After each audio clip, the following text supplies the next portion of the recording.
But if you read the signals from the leadership, if you read and listen between the lines, they know they have no solution for this. They know that they are going to face shortages of key products to keep the military going because those Ukrainian attacks are going to continue. And here's the interesting part. We still don't know, at least I don't know where we are with the Flamingo, which is the Ukraine long-range missile, which is being domestically produced. But if the Flamingo can be used, think about how many more Russian targets can be hit. If US and European missiles can be used, think about what could happen there. Think about the vulnerability of something like the Kerch Bridge, which has been attacked before, as you all know. Think about if it could be hit again and what that would mean symbolically, as well as significantly, to Russia's supposed superiority in this conflict. Ukraine has also attacked Russia's oil terminals overnight using maritime drones. What is your take on this another innovation in this fight against Russia's oil empire? And do you feel that Ukraine has finally revealed Russia's so-called Achilles heel? It's the most vulnerable point. Well, I think Ukraine has known about this vulnerability for years. I think if you and I think back, I think it was the summer of 2023 in Crimea, when they first started hitting targets in Crimea, including the oil refineries and the naval positions.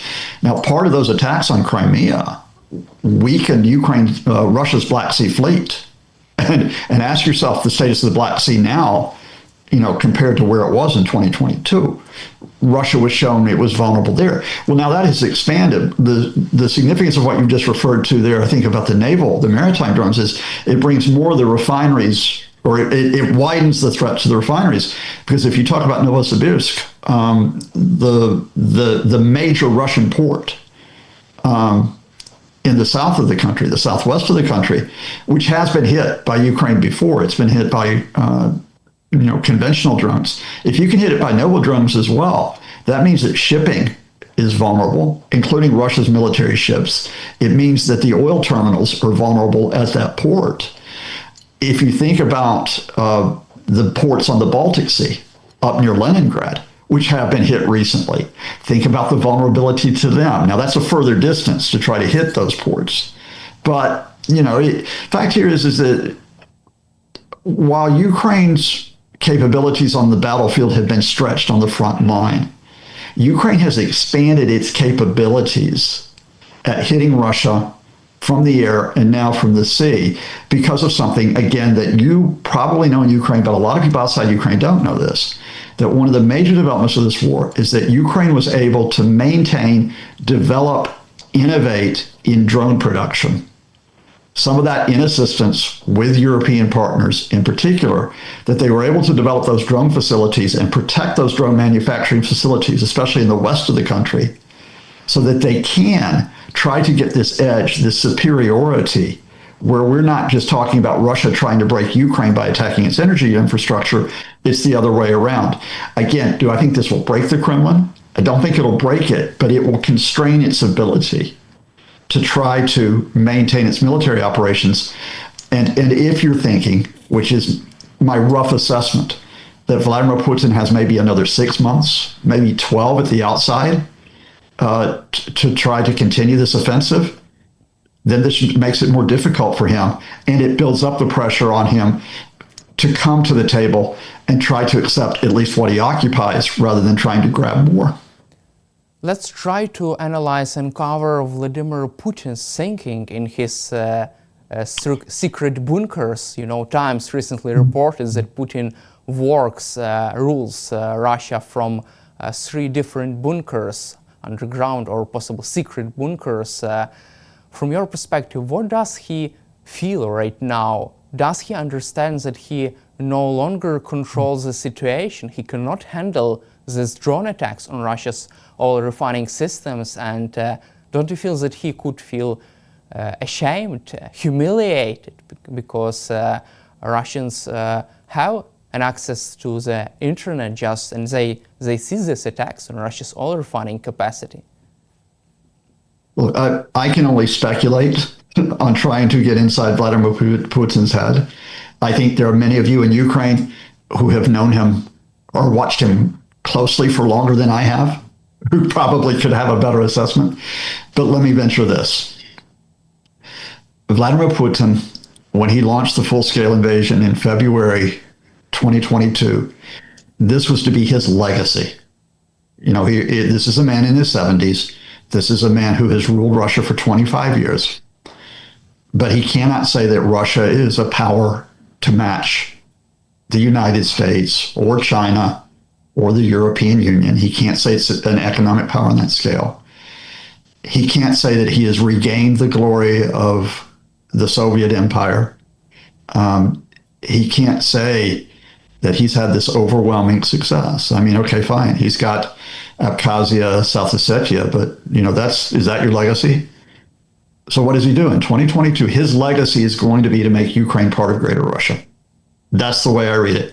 If you go back and read the July 2021 long essay that he wrote to set this up, that's how I read that. Now, if this is to be your legacy, you can't give up.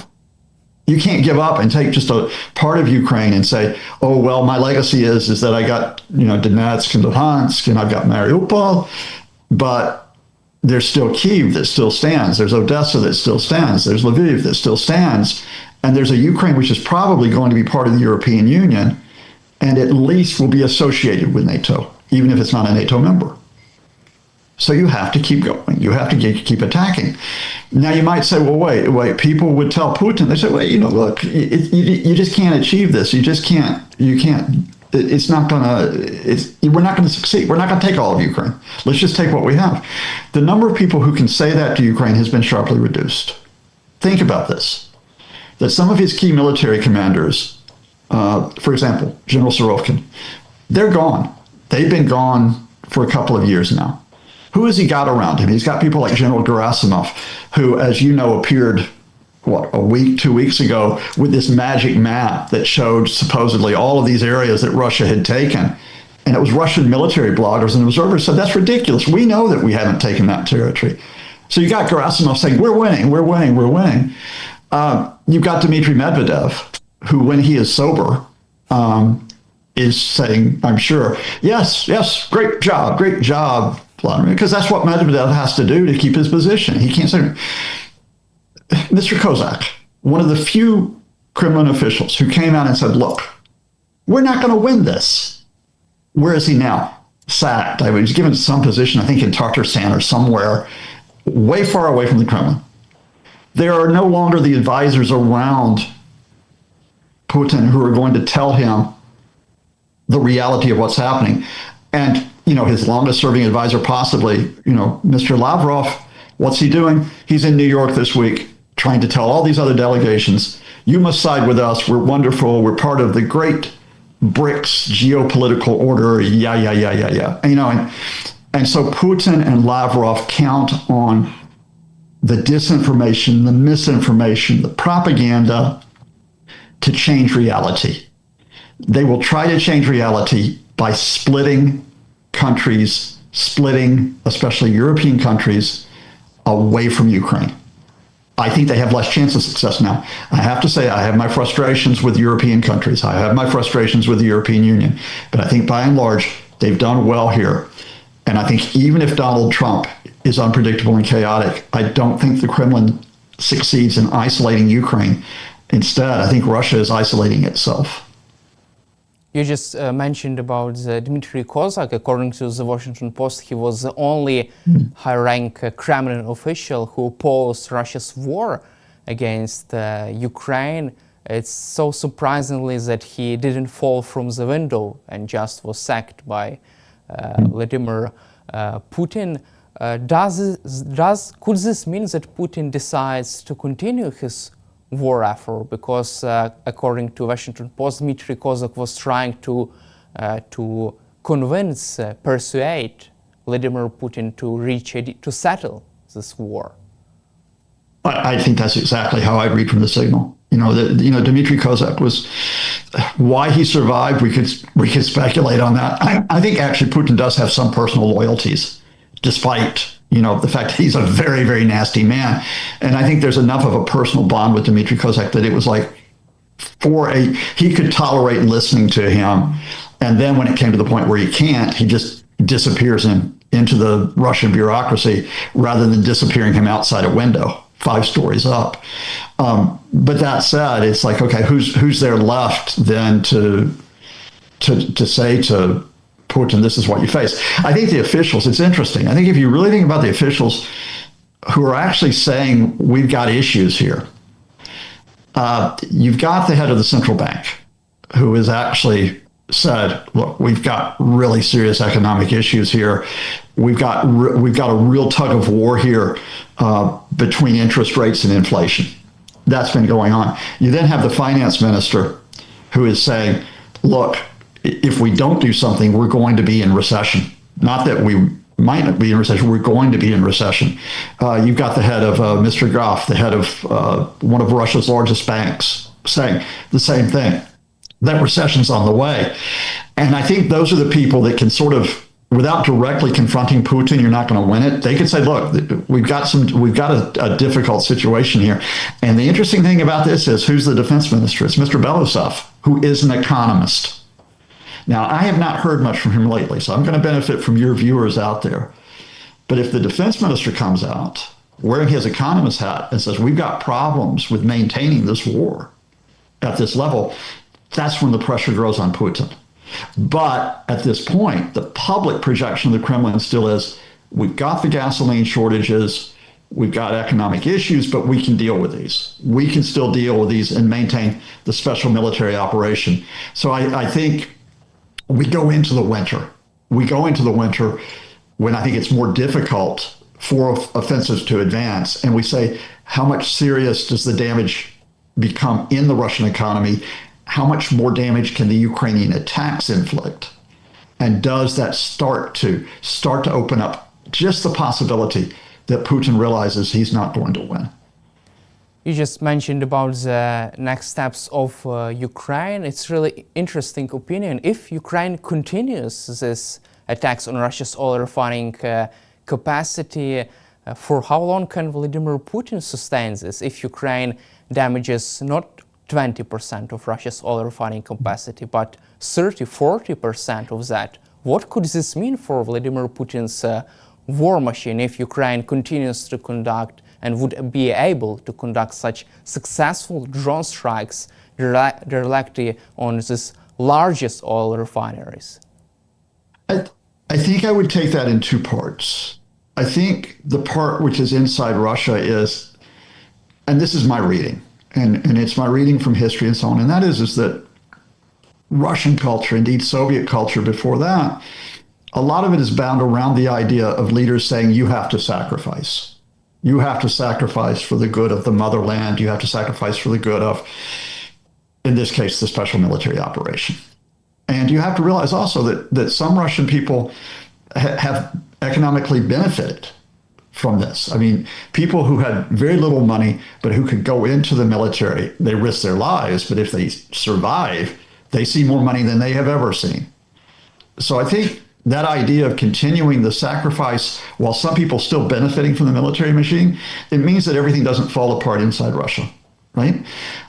But the other part, the second part of it is inside Ukraine. I think what it means is that the Russian capacity to try to win is more and more constrained. And so I think Putin is in the position where he stays in power, and the Russian people still accept his authoritarian rule.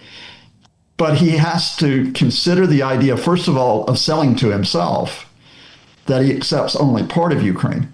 And I do, with respect to your viewers and the great viewers, I do think in the short term, you're not going to militarily remove Russia from the east and parts of the south, as well as Crimea.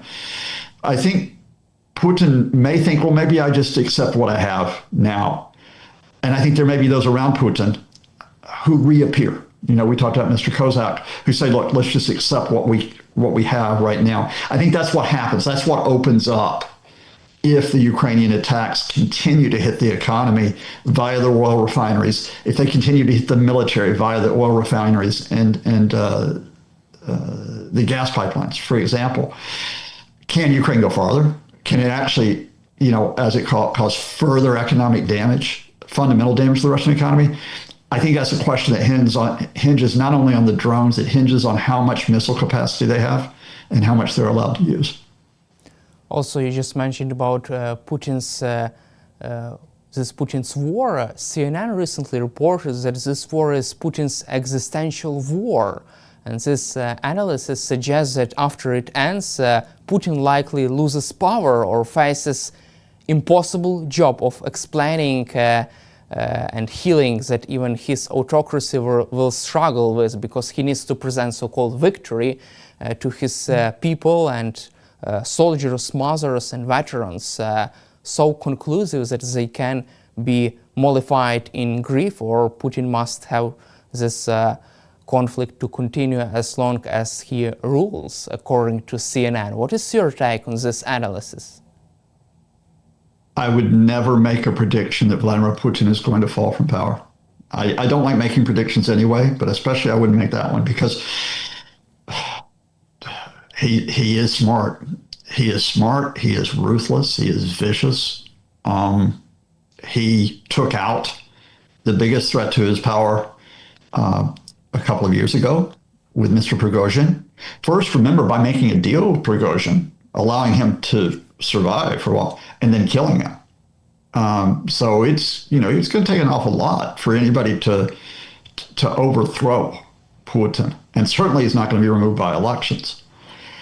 I think the way that I could see it being sold is that at the point when Russia can no longer maintain the invasion, and it possibly has to accept a settlement, I think it's presented to the people of, okay, we have liberated, part of Donetsk, we've liberated Luhansk, we've liberated Mariupol, even though they've destroyed it.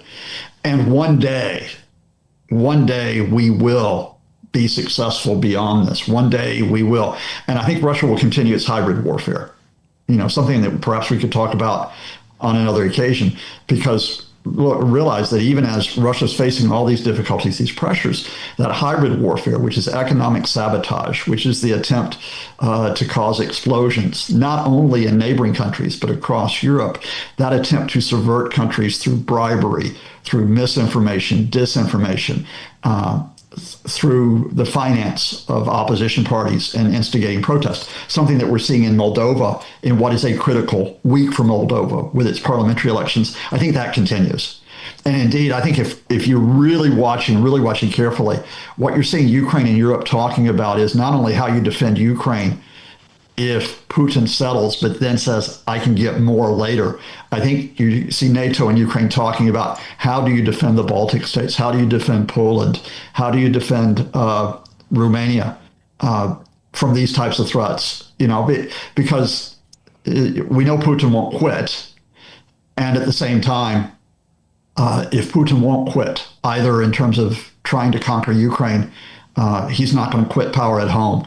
So I think my answer here is, rather than just waiting for Putin to fall or hoping he'll fall, you just simply prepare for the idea that he will be there next year, the year after that, the year after that, and you maintain your defense accordingly. And my last question for you, why is Vladimir Putin so reckless to conduct this hybrid war against NATO, these attacks, these violations of airspace, even though his own country is on fire right now? His oil refineries are burning on fire. I'll preface that with another question, which I genuinely don't know the answer to, because remember that we spoke of, earlier, we talked about Putin could have had a deal with the Americans this spring. He could have had it, and he kind of threw it away by keeping and attacking Russia's Ukraine civilians. Why do that? Why? That's not, he's a smart guy. Why do that? And it's like, he thought, oh, okay, I'm just going to break Ukraine. I'm going to break the civilian will to resist, and I'll get in even better. I'll get even more of Ukraine because of that. And so, as smart as he is, he underestimated the Ukrainian people. And he underestimated the Zelensky government as well. Well, I think the same thing's happening now on a broader scale. And that is, he's thinking, okay, look, they won't give me my deal. They won't give me the rest of Donetsk, right? They won't give me the opportunity maybe later that I can go and get Odessa, go and get Kyiv. Well, I'm just going to cause problems for them. I'm just going to test them, right? Because remember, this is a man who got away with it in the past, or almost got away with it in the past. This goes back to 2007 with the cyber attacks on the Baltic states. This goes back to 2008 with the war with Georgia. This goes back to 2014 when he seized Crimea. So he says, how much can I get away with by testing them with the drones and the fighter jets, as well as the sabotage operations, as well as the bribery? And I think he's miscalculated again, because I think he's underestimated NATO and he's underestimated the member states. I know he's underestimated Poland, because I've talked to Polish TV quite a bit, and I know their response is they're not going to stand for this. I think he's underestimated Romania, and I know he's underestimated the Baltic states.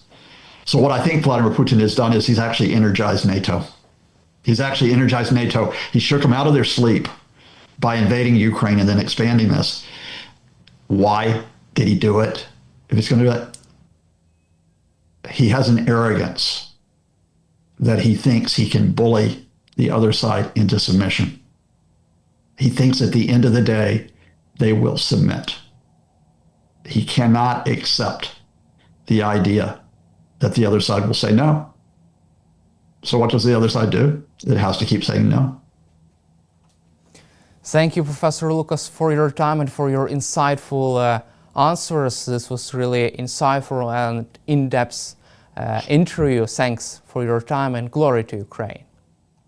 Slava Ukraine. Thank you so much. Thank you very much.